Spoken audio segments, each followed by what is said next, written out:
Hi guys, Michelle here from Reflexology Garden.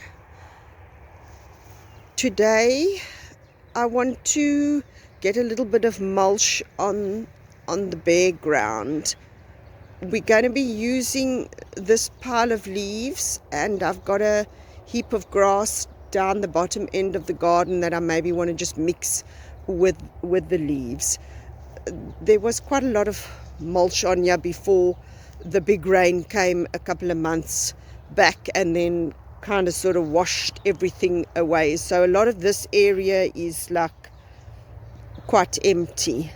There's a little bit of mulch here and there, but it's pretty much also broken down into the ground. And then areas like here where we've been removing little seedlings, and that is now sort of, there isn't any mulch on here. So I'm wanting to mix that and put that down on the ground. We did have a beautiful rain on Sunday, so the ground is nice and wet, so it's a perfect time just to get the moisture logged in a little bit. So I'm wanting to do this area here and the center around the lemon tree, or whatever citrus tree that is. I'm not sure what citrus tree that is. Need to get a bit of covering there. I might not be able to put a very thick layer because we only have what we have for now. So I need to do that area, and then this area here that we worked on in the last video, I need to get this area. This area desperately needs to be covered with mulches. This is basically just bare ground. There's still, yeah, there's not much along the line of mulch. There's a little bit of mulch over here, but nothing major. It's mostly these two areas. There's a lot of areas that need, but I've only got what I've got, so we'll see how far we get.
So this is the one area with the video that we did last week with the moving of the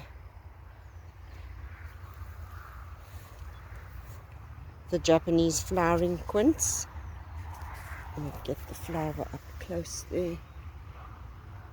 But yeah, everything's pretty lost now between all the leaves. I didn't use the grass. I thought I'd just use all the leaves from the silver oak tree, so that worked quite nicely, and hopefully that'll preserve a bit of the moisture. I just sort of left openings where the little cuttings are that are stuck in, so they're a bit sort of difficult to see, but I should actually get little markers and maybe put little markers, but the leaves should at least cast a bit of shadow and keep it a bit cooler for them. So this was the one section, so luckily we had enough leaves to get this area done. There is still other sections that could do with a bit of mulch, but we haven't got any more leaves. And well, the silver oak is dropping as the wind blows, which this seems to be our very windy time of the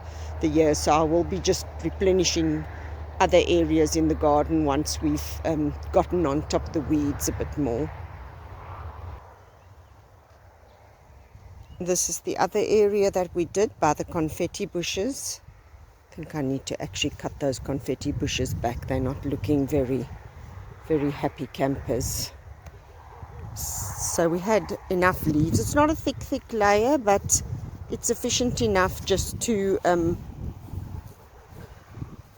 get the ground covered, which does help a little bit with the moisture. Yes, we might still have a bit of a weed problem, but it's one step better than complete bare ground. So it doesn't look very pretty, but the leaves will go brown and there will be more of a contrast between the plants and the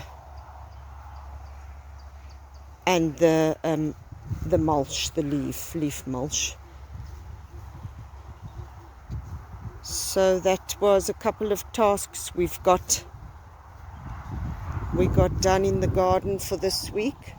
Every other week is a bit of a busy week, so I can't get down to doing too much, but any little bit done is a step towards the bigger goal. So I am pleased. What I also did do today was we burned a big heap of wood things that we'd cut back. It was quite a large heap in the bottom of the garden. I'll actually show you that as well. So that was something else that I did tackle too. The other side of the driveway, this is not an area I really want to tackle until I'm on top of the strolling garden side of the driveway. But I have sort of started a little bit here and there. I do have ideas for the sections, but the ideas evolve and they grow all the time. So I need to, this side of the driveway I want to have completely behind some form of hedge. The hedge might change as we progress up the driveway. So we've got lots of these very wicked bad sword ferns, which are a total pest, but they do cover the ground for now and serve their purpose. They actually are an invader, so one should down the line look at getting rid of that, but that's not a job I want to look at now, so I will make use of them. This side of the driveway, this particular little area, I want to do a reflexology path around the tree here and keep this garden very, very simple, like a very few plant pallets, some mass plantings, almost like a xeriscape kind of effect, just to keep it maybe calmer and simpler. Also from the point of, if there's a reflexology path and you're walking the reflexology path, maybe your feet are a bit achy or whatever. I feel this needs to be a very restful garden, so hence we will have like broad expanses of these ferns, and then we will have broad expanses of this crassula. This is Crassula multicarva. I admit I absolutely love this plant. It grows just like wildfire, and it just looks like this soft downy pink clouds.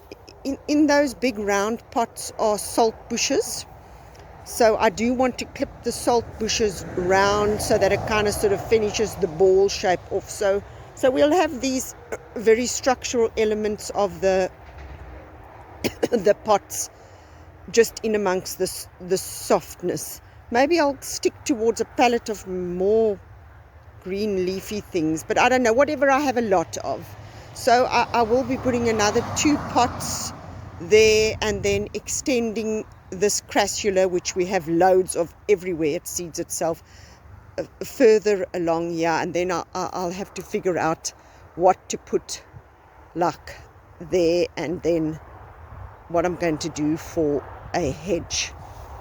That big shrub there in the back is a plectranthus, quite a deep dark purple one, but I'll be moving that to the purple garden. Not sure, but and that's what I'm contemplating. But in any case, we're getting off the beaten sidetracked. There's about 5 of these pots here at the moment. You can see it's just overrun with the weeds, and that's the big pampas grass. Those are also alien invaders, but boy, they are beautiful. And then that's a bottle brush, which looks beautiful with its red flowers when it's full of flowers. Yeah, so this is the area we'll just tackle, but I'm feeling I do want to get the hedge up so that what's happening behind here is not so in your face. But in any case, this is the heap that we did tackle today. This was a big heap. This was quite a big heap, quite a big high heap. So I'm quite pleased that is reduced down a lot. So what we will be doing with all like these little bits of pieces, this will make like a very good mulch. So this area over here, there's a gully that runs alongside the fence that takes all the storm waters and the rain waters away.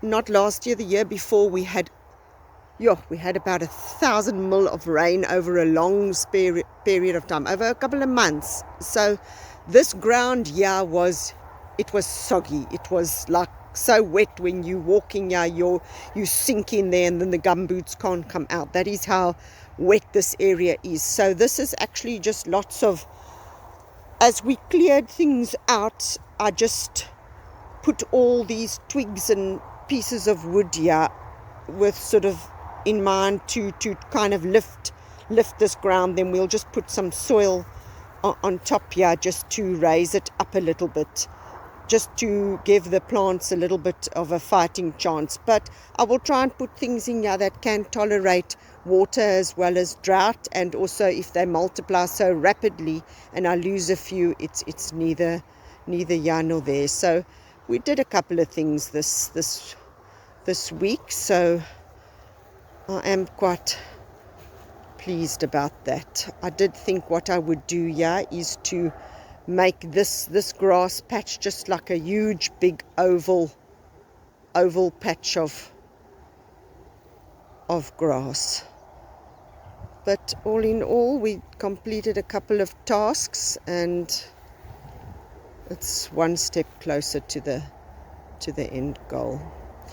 I want to say thank you to you guys for watching, and God bless, and happy gardening to all the gardeners out there.